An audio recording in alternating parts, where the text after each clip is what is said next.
पहाड़ों में हो रही लगातार भारी बारिश से ग्रामीणों का जनजीवन अस्त व्यस्त हो गया है। जी हां, सही सुना आपने। चमोली जिले के ऊंचाई वाले ग्रामीण इलाकों में इस बार रिकॉर्ड तोड़ बारिश हो रही है, जिससे ऊंचाई वाले ग्रामीण इलाकों के अधिकांश परिवारों की मुश्किलें बढ़ गई हैं। कई परिवार इस वक्त बड़ी ही मुश्किलों का सामना कर रहे हैं। गौरतलब है कि अभी कुछ ही महीने पहले जोशीमठ तपोवन घाटी में भीषण तबाही आई थी, जिस भीषण तबाही में न जाने कितने परिवारों के चिराग बुझ गए थे। बता दें कि लगातार चमोली जिले के ऊंचाई वाले ग्रामीण इलाके इस वक्त खतरे की जद में हैं।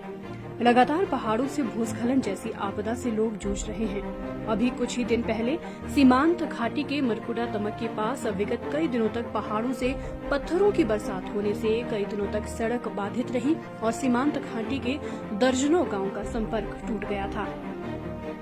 बड़ी बात तो ये है कि इस वक्त देवग्राम, गीरा गांव और बासा गांव के 107 परिवारों पर खतरा मंडरा रहा है। बता दें कि गांव के ठीक निचली तरफ लगातार भारी भूस्खलन हो रहा है, जिससे यहां के परिवारों के आशियाने इस वक्त खतरे की जद में हैं। लगातार भूस्खलन से बासा गांव को जोड़ने वाला संपर्क मार्ग भी क्षतिग्रस्त हो चुका है, जिससे यहां के ग्रामीणों को अपने गंतव्य तक पैदल सफर करना पड़ रहा है। गौरतलब है कि इस भूस्खलन से वीरेंद्र रावत के 20 पांच के पेड़ और 10 अखरोट के पेड़ इस वक्त पूरी तरह से क्षतिग्रस्त हो चुके हैं। काफी मुश्किलों का सामना कर रहे हैं कि देवग्राम के ग्रामीण। बता दें कि देवग्राम के पीड़ित परिवार इस वक्त शासन प्रशासन से गुहार लगा रहे हैं कि उन्हें किसी सुरक्षित स्थान पर भेजने की व्यवस्था की जाए और साथ में जल्द से जल्द उनके विस्थापन की भी व्यवस्था की जाए। आप तस्वीरों में देख सकते हैं कि किस प्रकार यहाँ के ग्रामीणों के आशियाने भूस्खलन की जद में हैं। ये तस्वीरें इंसानों के रोंगटे खड़े करने वाली तस्वीरें हैं। 2013-14 से इतने परेशान हैं। जब भी बारिश आती और धूप भी लगती तो डर ही है, बारिश भी लगती तो डर ही है। हमारे नीचे से पूरा टूट रहा है, हम बहुत परेशान हैं। रात को हम जब बारिश आती है तो अपने बच्चों को लेकर के इधर उधर कहीं चले जाते हैं। एक मंदिर हमारे यहाँ विश्वकर्मा मंदिर, वहाँ चले जाते हैं। हम तो बहुत परेशान हैं, हम तो रात भर सोते ही नहीं, बहुत परेशान है। हमें खाली आश्वासन दिया जाता है कि हो जाएगा हो जाएगा, अभी तक कोई सुनवाई नहीं है। अब जो हो रहा है तो थोड़ा बहुत मैम ने बताया कि हो जाएगा, अब पता नहीं क्या होता, अब देखते हैं आगे की कार्रवाई बात। उर्गम जो क्षेत्र है वो कल्पगंगा के कटाव से देवग्राम और उर्गम में बहुत ज़्यादा दिक्कतें हो रही हैं और 2013 की जो आपदा आई थी उससे ये दिक्कतें बढ़ी हैं और 2013 से वहाँ के क्षेत्रीय लोग, वहाँ के जनप्रतिनिधि लगातार प्रयास कर रहे हैं, लेकिन ये समझ में अभी तक नहीं आ रहा है कि ये हमारी फाइलें रुक कहाँ जा रही है। आज भी वैसे ही लिंक रोड जो है वो बाधित पड़ा हुआ है, 2-3 जगहों पर बिल्कुल आना जाना नहीं हो रहा है और उर्गम से लोग आज यहाँ तहसील परिषद में पहुँचे हैं। एसडीएम से मुलाकात हुई है। एसडीएम जी का कहना ये है कि हम हमारी जो ये फाइल है, विस्थापन की जो फाइल है तल्ला बड़गंडा की, ये डिस्ट्रिक्ट को भेज दी गई है। अब हम वही इंतजार कर रहे हैं कि भाई ये कब तक हो पाएगी। 2013 से हम लोगों को आश्वासन ही मिल रहा है, उससे अलावा ज़्यादा कुछ नहीं हो रहा है। अच्छा, कुल मिला के ना आपदाग्रस्त क्षेत्र में क्या स्थिति है अभी तक? अभी तक स्थिति यह है कि 44-45 परिवार अनुसूचित जाति के वो बहुत ही परेशानी में है और जब रात को बहुत ज़्यादा बारिश होती है तो लोग सो नहीं पा रहे हैं। जी, ये एक तो वो अनुसूचित जाति के परिवार हैं, वैसे ही वो लोग नीचे जो कल्पगंगा के तलहटी में है उससे लगे हुए क्षेत्र में रह रहे हैं।